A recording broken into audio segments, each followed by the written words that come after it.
Ce musée, c'est une exposition permanente, c'est des expositions temporaires, comment ça s'articule? Alors, vous avez en fait, on va dire 3 pôles.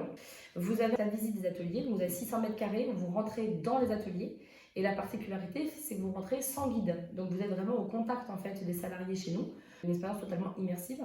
Donc 600 mètres carrés d'ateliers de production et à la suite, on a un grand musée avec 10 salles muséographiques sur l'histoire de la région, sur un petit peu la famille, sans rentrer dans les détails de famille, mais vraiment les familles qui étaient à la tête de l'entreprise, donc les anciens Boa. On a aussi donc, le troisième pôle, ça va être toutes les expositions temporaires. Donc ça, c'est le deuxième étage.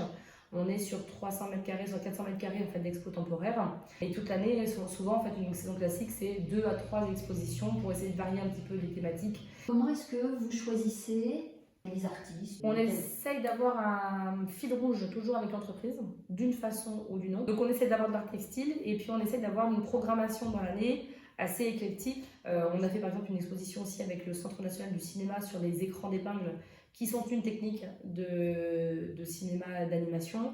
Enfin, je vous dis, voilà, c'est très très divers. Et la façon dont on va sélectionner, voilà, c'est cette recherche en fait, de différenciation auprès du grand public.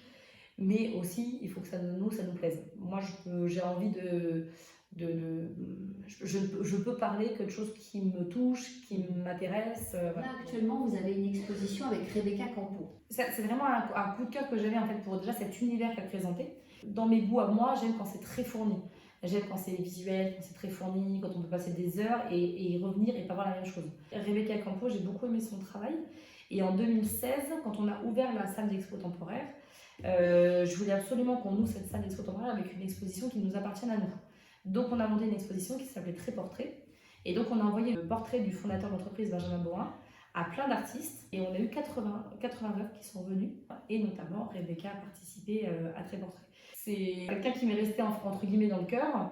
Et j'ai toujours suivi en fait son travail. Ce que moi, personnellement, j'aime dans l'art, c'est en fait tout ce que ça nous fait ressentir. Et en fait, c'est ce côté bouillon d'émotions et qui, à chaque fois, quand on revient dessus, va changer en fonction de la journée, de ce qu'on a vu, ce qu'on n'a pas vu, etc.